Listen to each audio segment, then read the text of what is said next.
Bienvenue au webinaire sur le cadre appuyant l'analyse comparative entre les Sex+, ACS+, conçu pour les gestionnaires. Les objectifs de ce webinaire sont de revoir le concept de l'ACS+, de comprendre le cadre de mise en place de l'ACS+, à travers des exemples pratiques. Pour rappel, voici un résumé de l'ACS+, qu'on a revu dans les modules précédents. L'ACS+, permet d'évaluer les effets positifs ou négatifs que pourraient avoir les initiatives sur les populations de femmes, d'hommes et de personnes d'horizons divers. Elle aide à cerner les risques et à formuler des stratégies pour les atténuer. Allons voir le cadre de mise en œuvre développé par Femmes et Égalité des genres Canada. Femmes et Égalité des genres Canada avait défini un cadre d'ACS+, pour aider les ministères et organismes au niveau fédéral à intégrer l'ACS+, dans l'élaboration de leurs projets de politique, de mesures législatives et de programmes. Ce cadre d'ACS+, s'articule autour de 6 éléments qui sont essentiels à sa mise en œuvre. Les éléments du cadre s'appliquent à n'importe quel organisme ou secteur. Tous les éléments sont essentiels au cadre, mais ne doivent pas nécessairement être mis en œuvre dans l'ordre présenté ici. Certains peuvent être mis en œuvre simultanément et d'autres sont peut-être déjà en place et serviront de base au reste. Le centre de responsabilité a pour mandat de diriger, soutenir et surveiller la mise en œuvre du cadre d'ACS+, et l'application continue de celle-ci. Même si la responsabilité de l'ACS+, est confiée à une unité de service, il est recommandé de mettre en place un groupe de travail interne composé de représentants de différents services de l'organisme capables d'exercer une influence sur les décisions. Ceci permettra aux gestionnaires d'identifier et de proposer des membres de leurs équipes respectives à faire partie de ce groupe de travail. Ceci garantira qu'il y ait un champion ou une championne de l'ACS+, dans votre équipe, mais aussi que le centre de responsabilité inclut des employés divers. Cette évaluation comprend répertorier ce qui s'est déjà fait. Par exemple, a-t-on déjà mené des recherches genrées, publié des rapports fondés sur le sexe ou réalisé des initiatives d'intérêt? Déterminer les compétences en ACS+, qui existent déjà dans votre équipe. Repérer les ressources externes ou les pratiques exemplaires liées à votre équipe. Inventorier les données disponibles, les données ventilées selon le sexe et d'autres variables, et déterminer quelles recherches additionnelles vous seraient utiles. Voici quelques pistes à considérer. Identifiez un programme de votre équipe qui bénéficierait de l'ACS+. Comment pouvez-vous appliquer l'ACS+ dans ce programme? Offrir de la formation et des outils à vos équipes pour mettre en œuvre l'ACS+, pour les préparer à appliquer ce concept à leur travail. Pistes à considérer. Formation disponible pour le personnel. Lors de la planification des événements, identifiez comment l'ACS+ peut être mis en place. Pour le projet de démonstration, vous pouvez choisir une initiative existante ou à venir et y appliquer l'ACS+ à titre expérimental.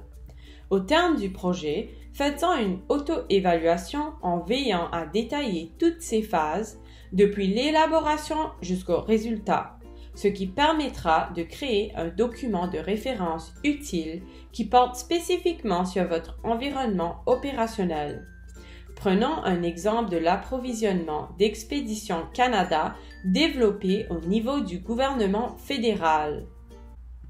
Il y a 5 étapes à franchir quand une ACS+ est envisagée, quel que soit le bien ou service acquis. Déterminer le bien ou service nécessaire et le besoin à combler dans le cadre du processus d'approvisionnement. Principale question à poser. Quels sont vos besoins en approvisionnement? Quel est l'objet du bien ou service acquis? À quelle fin sera utilisé le bien ou service acquis? Étape 2. Dresser la liste des utilisateurs finaux et des fournisseurs et prendre contact avec eux. La collecte d'informations est essentielle pour déterminer si le processus d'approvisionnement peut créer des obstacles et entraîner l'exclusion de certaines personnes. Étape 3.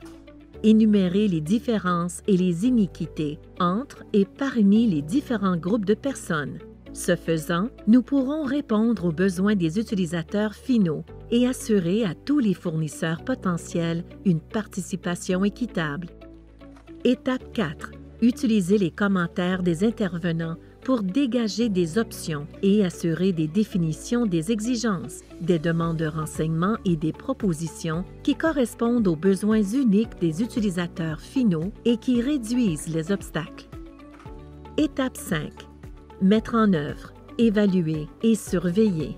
Incorporer les critères d'évaluation, les clauses et les indicateurs de rendement clés appropriés pour mesurer les effets et les avantages pour les utilisateurs finaux et la collectivité. L'énoncé devrait comprendre les éléments suivants: un engagement général envers l'ACS+, une clarification du lien entre l'ACS+, et le travail ou les enjeux de l'organisation, un engagement à mettre en œuvre l'ACS+, et à la maintenir en tant que fonction permanente. Piste à considérer. Il est utile de mobiliser du personnel représentant un large éventail de fonctions, niveaux, secteurs et directions générales pour l'élaboration d'un énoncé ou d'une déclaration concernant l'ACS+.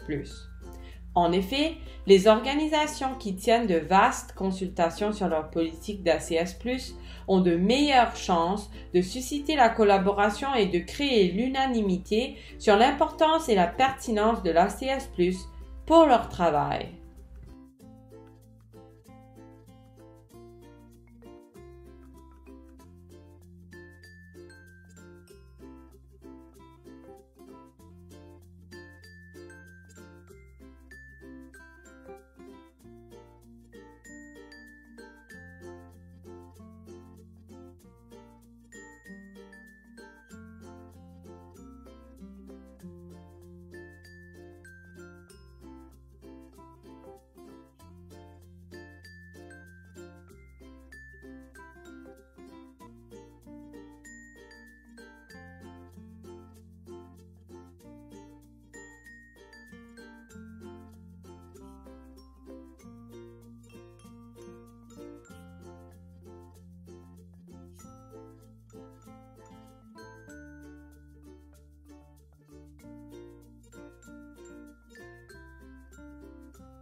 Surveillez le progrès de l'ACS+ dans vos initiatives et les résultats obtenus sur la manière dont elle a été intégrée à l'élaboration des politiques et programmes et à la prise des décisions.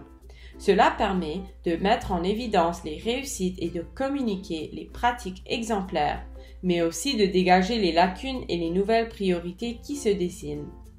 Pour atteindre cet objectif, n'oubliez pas d'inclure l'ACS+ dans les rencontres d'équipe et de demander les questions suivantes.